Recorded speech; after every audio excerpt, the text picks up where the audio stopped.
Kembali lagi di Bincang MMA. Baru aja tadi, beberapa menit yang lalu, setengah jam yang lalu mungkin. Aduh, suara gue sakit. UFC 2300, UFC 300. Gue sangat speechless karena dibilang bisa ini great card UFC yang pernah gue tonton. Dan tadi gue bangun subuh sekitar jam 5 kurang. Jarang-jarang ya gue bangun subuh kecuali sahur. Anyway, si gue adalah emang diniatkan untuk bangun subuh banget, terus nonton UFC, dan sangat mengecewakan. Dan yang gue kaget ternyata di arena udah penuh sama nonton. Kaget gue. Dan Dana White yang biasanya nggak nonton di arena, dia biasanya udah di luar arena ya gitu, di backstage lah dia ngapain, ada gitu dari awal. Jadi ini wah gila banget lah. Gue pernah bilang, gue nggak tahu di prediksi kemarin gue ngomong apa nggak, gue lupa ngomong kalau si 13 card ini berarti sih 13 card ini tuh sebenarnya main event worthy, dari mulai Cody Garbrandt sama Figueiredo, Diego Lopez, Sodiq Yusuff, semua lah bisa jadi main event. Main eventnya kan bisa di UFC Apex sih, karena banyak UFC Apex yang kalau dibilang sama salah satu main keris kalah gitu, kayak Samil lawan Jerinho, terus banyak lah fight card yang main eventnya UFC Fight Night yang main eventnya kurang gitu. Tapi 13 match ini sangat keren banget. Gue mau bahas, dan seperti prediksi kemarin, gue bahas dari awal Figueiredo sama Cody Garbrandt. Figueiredo menang. Sebenarnya di awal Cody Garbrandt tuh bagus banget, udah ini, tapi dia salah move, jadi akhirnya Figueiredo menang. Ini dia di ranking 8, mungkin dia bisa naik ranking sekarang di minggu-minggu ini. 6 7 lah dia naik. Dan jadi makin seru di bantamweight. Gue menanti dia mungkin lawan Sandhagen atau Chito atau Cejudo, mungkin banyak ini karena bantamweight Shark Tank division. Jadi, dan dia kemarin udah ngalahin Rob Font, udah ngalahin Cody Garbrandt mantan champion. Makin legit aja gitu nama si Figueiredo. Apa dia bisa jadi double champ? Kita lihat, dan kemungkinan besar sih bisa ya. Bobby Green sama Jim Miller. Jim Miller menang. Gue kaget, gue milih Jim Miller. Kenapa? Karena Bobby Green baru aja KO sama Jalen Turner kan, di bulan apa tuh lupa gue. Terus ternyata Bobby Green bagus banget, dan Jim Miller kelihatan di 3 fight terakhir, 3 atau 2 fight terakhir itu Jim Miller lawan-lawannya UFC fighter yang belum level elite se-elite Bobby Green. Ada upcoming fighter lah, yang fighter kayak gitu kan, atau yang udah terakhir kan dia Cowboy Cerrone Donald Cerrone tuh lawan Jim Miller kan. Dan udah bukan di prime lagi lah. Jadi kelihatan banget kayak beda skillnya, kayak udah susah gitu. Tapi kalau misalnya untuk nggak ranking ini Bobby Green ya di ranking 14 gitu, ranking fighter. Dan Bobby Green bagus banget, sangat tenang, sangat, dia lihat dari mukanya nggak berdarah kan.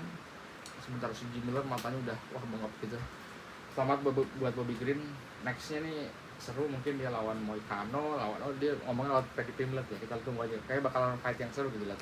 Dan ini jadi fight yang menarik buat Paddy Pimblett karena tes dia lawan orang sekelas Bobby Green.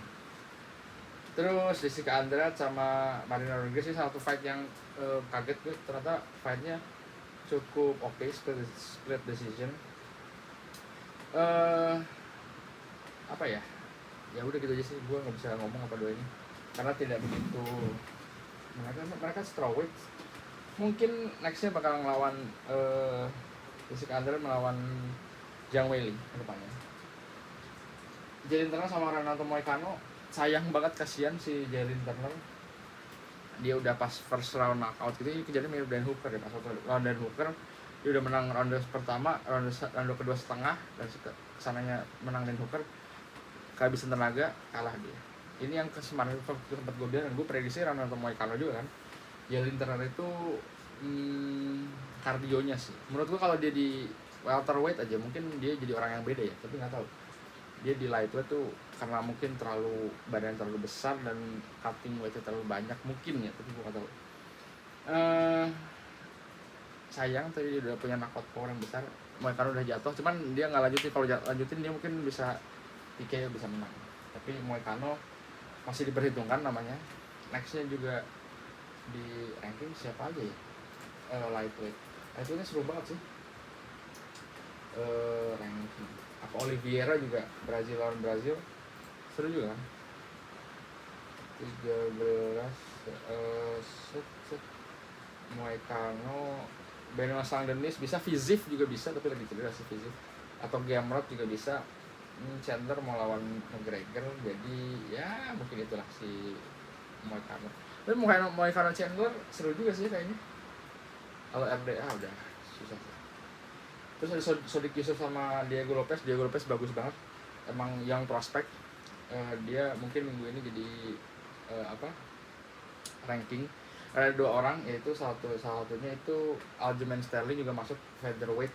Ranking dia bagus banget ngalahin Calvin Kattar. Tapi mungkin tidak seimpresif Diego Lopez, karena Diego Lopez finish fight. Kalau Aljo itu base-nya ground game kan, jadi dia nggak finish fight, bukan cuma sih ya, menang karena decision ala ya seperti Aljo biasanya.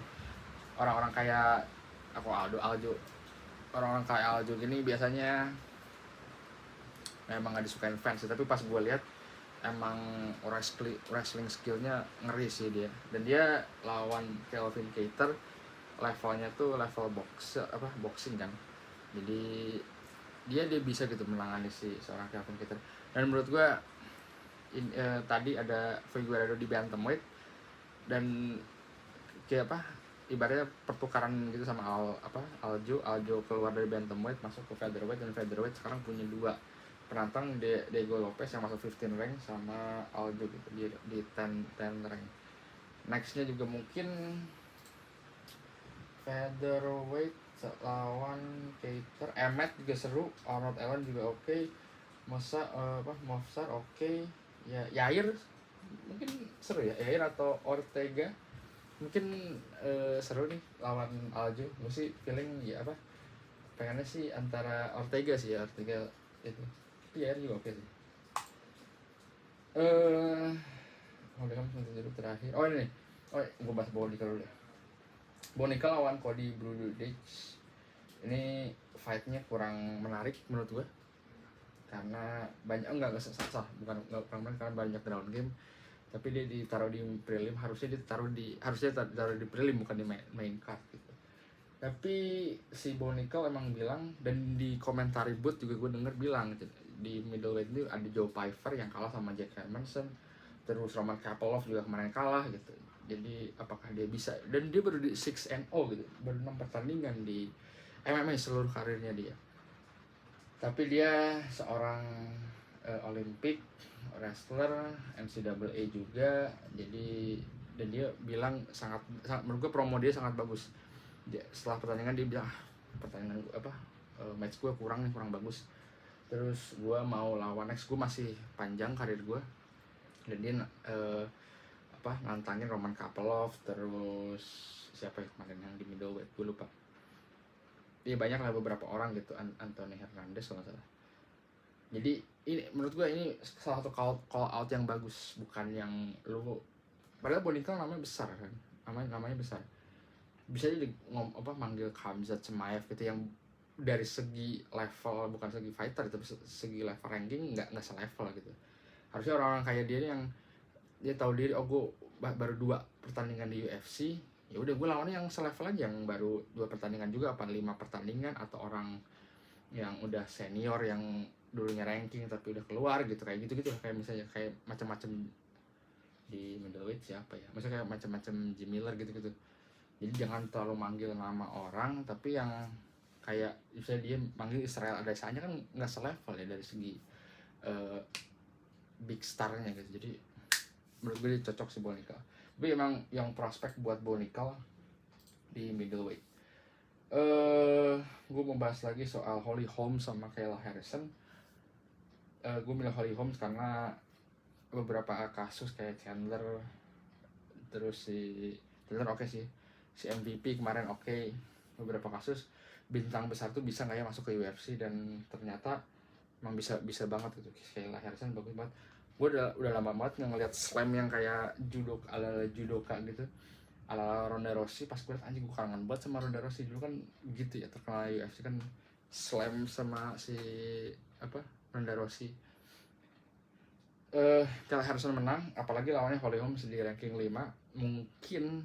Dan di bantamweight championnya Raquel Pennington, dan ada Mayra Bueno Silva ya, Irene Aldana, Kate Vieira sama Juliana Pena gitu. Dan sangat sayang sekali di bantamweight sekarang jadi kurang menarik setelah nggak ada Amanda Nunes. Jadi kayak siapa juaranya, siapa Raquel Pennington gitu, terlupakan gitu. Dan yang fight kemarin juga Raquel Pennington biasa aja kan. Ini menurut gue bisa banget jadi, gue nggak tahu Juliana Pena gimana. Juliana Pena salah satu bagus, dia bisa jadi heel di UFC, bagus dia jadi Batwoman heel gitu. Tapi orang cuma peduli sama Juliana Pena doang, yang lain nggak ada yang peduli gitu. Yang kemarin aja co-main event Bueno Silva sama Pennington nggak ada yang peduli kan, waktu pas di Sean Strickland matchnya juga fightnya gitu. Kalau misalnya orang doang nggak banyak orang nggak peduli, tapi fightnya bagus ya orang jadi peduli kan. Nah dengan adanya Kayla Harrison kayaknya bakal mendongkrak, dan gue yakin sih ke next fightnya bisa langsung dikasih Raquel Pennington. Gue nggak tahu si Juliana Pena ke mana, bisa jadi si Kayla Harrison langsung lawan Pennington, atau Pennington lawan Juliana Pena, baru itu setelah itu lawan Kayla Harrison. Dan kalau si Kayla Harrison menang, yang seru adalah Amanda Nunes sih kayaknya bakal balik lagi ya tahun 2025 gitu, UFC berapa lah di bulan ini gitu, satu tahun dari sekarang Amanda Nunes balik kan.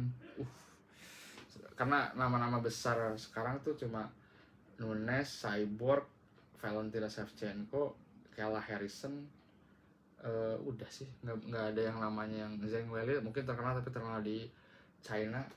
Nggak ada yang, menurut gue ya nggak ada. Grasso mulai menarik. Ini menurut gue gue belum lihat di UFC result sekarang, performance of the night-nya siapa, match of the night-nya siapa. Udah ada. Wah, oke. Ternyata pilihan gue salah. Gue Jiri Prof sama Rakik ini gue kira bakalan jadi fight of the night, ternyata enggak, dikasih ke nanti. Cuman ini gue pas gue nonton ini gue bilang fight of the night banget.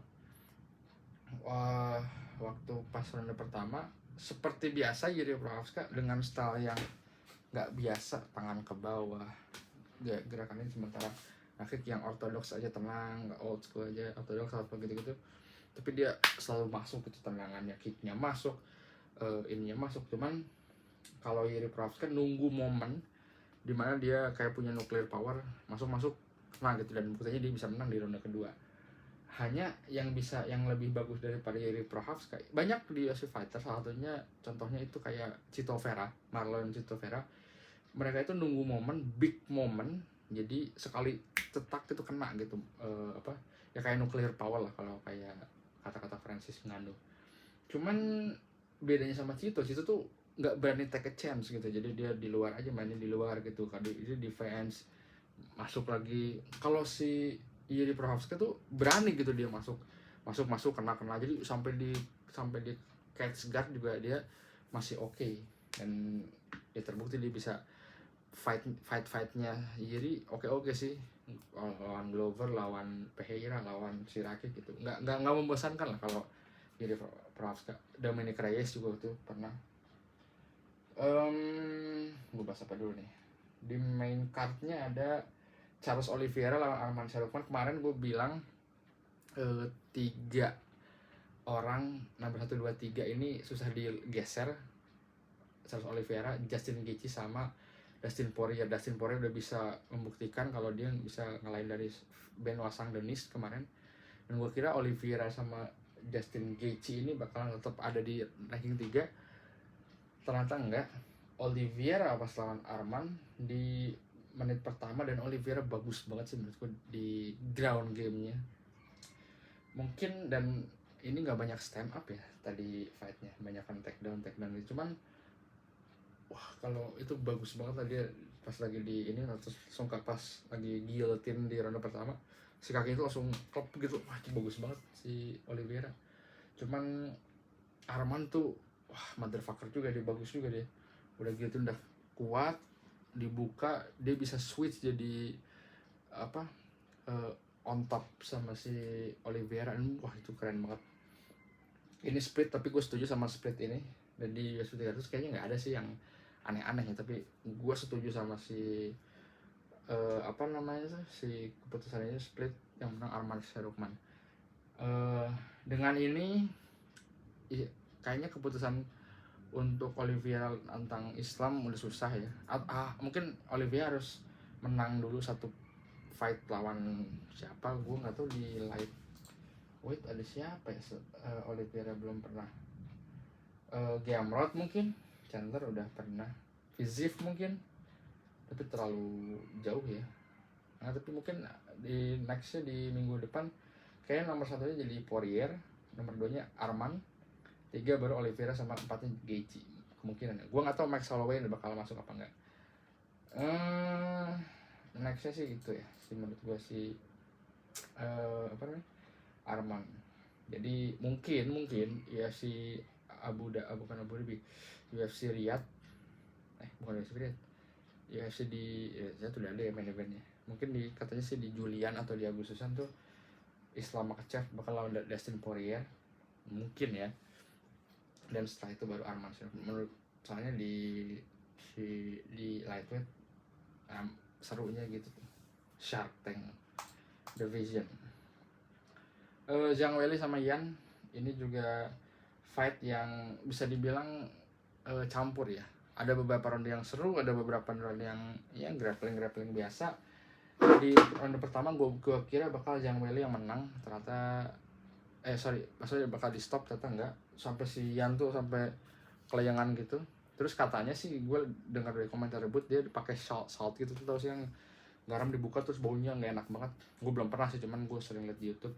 Jadi Kobuzer pernah kan, gue pernah lihatnya dijorokin gitu, yang dipakai sampai jadi biar tuh seger gitu. Dia udah kelayangan gitu di ronde pertama si Yan tuh. Terus ronde kedua masih belum ini, sampai di stop fightnya. Pas ronde ketiga lah si Yan mulai oke. Tapi 4-5 sih tetap Zhang Weili ya. Zhang Weili ini orang yang benar-benar mau put up a fight dan mau finish gitu. Cuman sayangnya tuh beberapa kayak waktu pas kemarin juga dia terakhir lawan siapa sih Zhang Weili itu, dia ronde pertama, ronde kedua bagus, tapi dia bagusnya tuh kardionya masih nggak kecapean banget. Kalau beberapa orang yang udah mulai abis-abisin di terakhir, biasanya kardionya udah jelek. Nggak ada, kok nggak buka sih. Weili Zhang terakhir dia itu lawan Amanda Lemos, sama kan dia awal-awal dia pengen finish tapi ternyata nggak bisa. Dan di Yan ini juga sama, jadi ibaratnya powernya 100, dia pengen beresin di ronde kedua atau ronde 1 gitu. Tapi bagusnya si Zhang ini dengan kardio yang oke, dia masih punya power sekitar 65-70 lah, jadi nggak jelek. Karena beberapa orang dari 100 drop langsung 40 gitu, jadi nggak punya power, nggak punya apa. Tapi Zhang masih oke. BMF champion yang gue bilang kemarin kan, ini peluang fight of the night, dan benar ini jadi fight of the night. Dan musuh gue setuju sih, dan fightnya ini memang susah untuk menentukan fight of the night. Gaethje lawan Holloway, yang nggak gue sangka ternyata fightnya one sided. Max Holloway dominate di sini. Gue kira bakal Justin Gaethje. Kemarin gue bilang sih gue nggak tahu siapa yang menang, dan jujur emang gue nggak tahu. Tapi dari lihat di menit awal, terus gue lihat kayaknya Holloway susah gitu untuk masuk ke lightweight division. Badan dia tuh naturalnya memang 155, tapi kayaknya natural emang featherweight kan, dia bisa bilang the greatest featherweight. Pas di dalam satu oktagon gitu sama si Gaethje, badannya gede banget si Gaethje. Gaethje tuh kalau nggak salah 180 atau 190 gitu, sementara Holloway 160-an lah, 65 gitu. Beda banget, tapi ternyata pertandingannya jadi one sided, fight jadi one sided, dan di akhir tuh emang gue waktu tahun lalu lihat dia sequence tercepat tapi mencengangkan itu mirip banget kayak tahun lalu di Singapura sama Korean Zombie, tapi Korean Zombie yang initiate, akhirnya cuma berapa detik doang tak KO. Dan ini juga sama, ayolah dirty boxing, akhirnya kan dirty boxing itu, karena mereka dirty boxing di 10 detik terakhir, di 1 detik terakhir Gaethje knockout, dan tuh legendaris banget momennya. Gue sampai teriak, lu bisa lihat reaction gue di YouTube yang di short, sampai anjing gue, fuck lah, itu dikit banget. Dan dari scorecard sih Gaethje udah pasti kalah ya, tapi dan Max Holloway berani gitu, dan semua orang yang lihat kayaknya udah tahu ini Max Holloway bakal menang gitu dari scorecard. Tapi ya terakhir let's go lah, dirty boxing, si Max Holloway yang initiate di tengah gitu. Gue kira, gue bilang bagus banget si Max Holloway ini. Yang terakhir main event sangat cepat sekali, cuma 3 menit 14 fightnya. Alex Pereira sama Jamal Hill. Menang Alex Pereira. Gue gak nyangka KO. Gue kira Jamal Hill bakal fight apalah yang terakhir dia sama, kalau lihat lawan Glover Teixeira, lawan siapa namanya itu, gue lupa kan namanya, si Glover Teixeira, Dominic Reyes, kok gue lupa sih namanya, Johnny Walker. Dia kan pernah lawan Johnny Walker juga ya.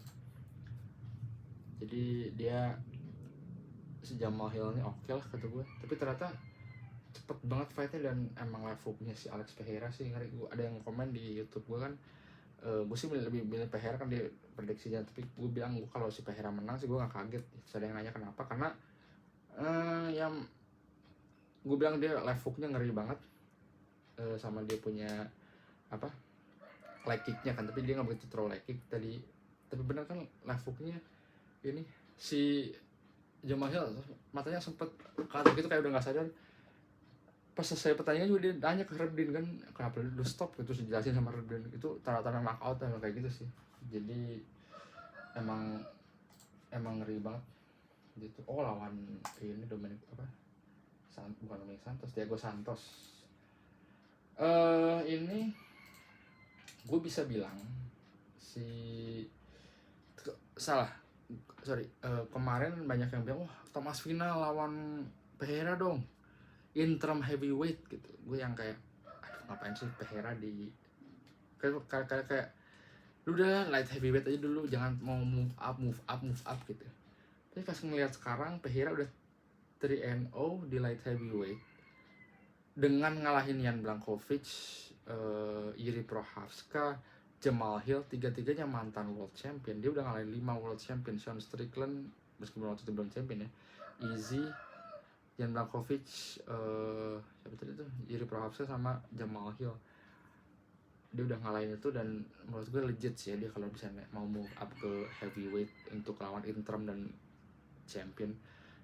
Dan dia emang berat 230-an berat aslinya. Gue nggak tahu gimana dia bisa 180 ya. Oh, dan satu lagi, Jamal Hill itu pas tadi gue badannya udah beda sama kayak berat banget, gue kayak udah gendut gitu kan, perutnya udah buncit gitu.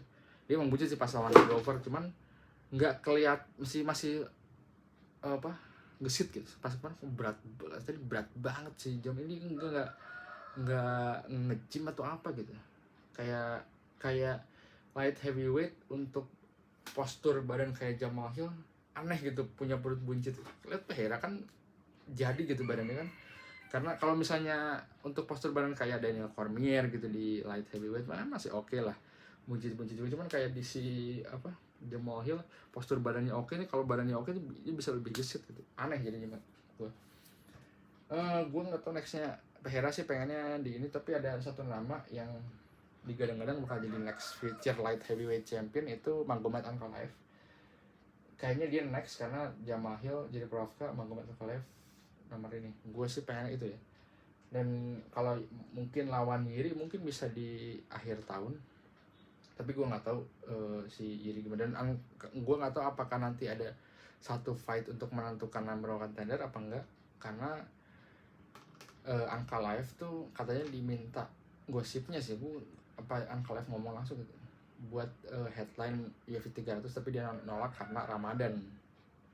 Terus nah biasanya UFC kalau nawarin satu kesempatan gitu, pas ke kesempatan keduanya nggak ditawarin lagi tuh, apalagi championship fight kan, meskipun lu ranking berapa gitu, kayak Oliveira aja lah udah dapat kesempatan jadi champion di Abu Dhabi, terus dia cedera, akhirnya dia harus fight si Arman kan, meskipun dia nomor 1 gitu. Nah Angka Live juga gue nggak tahu apakah nanti dikasih buat si Alex Pereira, dan Alex Pereira pengennya bulan depan, bulan Mei tanggal 4 apa UFC 301 itu di Brazil, dia pengen main di sana gitu, apa lawan heavyweight apa ini. Gue sih pengennya sebenarnya Pereira tuh lah bisa lawan, ya mungkin Markovic udah. Angka Live sih gue, antara Angka Live atau rematch sama Jiri, soalnya Jiri kan waktu pas kemarin kalahnya nggak kayak si Jamal Hill kelihatan banget knockout. Kalau si Jiri tuh masih kayak early stop gitu. Jadi gue sih mikirnya kayaknya masih possible untuk, ya Pak masih penasaran nih bener nggak nih, legit nih si Alex Pereira sama Jiri. Alex Pereira menang. Dan soalnya di top 10 nggak ada lagi sih, ada kali Roundtree sih menarik sih ya, sama-sama kickboxer kan. Kali Roundtree kan, cuman kali Roundtree susah sih di ranking 8, jauh jadinya untuk championship, tapi kita nggak tahu ke depannya. Orang Jamal Hill jadi champion di ranking 7 ya, jauh gitu. Gitu overall gue sangat suka sama si UFC 300 ini. Gue nggak, ya alhamdulillah bangun subuh tuh tadi nonton ini sangat terpuaskan sekali gue dengan nonton si UFC 300 ini. Ibaratnya hadiah lah buat minggu lebaran kita gitu, sebelum besok atau lusa kerja lagi. Susah untuk, karena minggu depan nggak ada UFC, susah untuk kita bisa dapat match card kayak gini lagi. Di 301 di Brazil juga gue nggak tahu bakalan kayak gini atau apa gitu. Ya setidaknya mirip kayak 298 atau 299 masih oke lah. Tapi kita tunggu aja UFC kedepannya. Dan ada McGregor sama Chandler 303 di kedepannya banyak. Gitu, jadi gue sampai ketemu di bincang MMA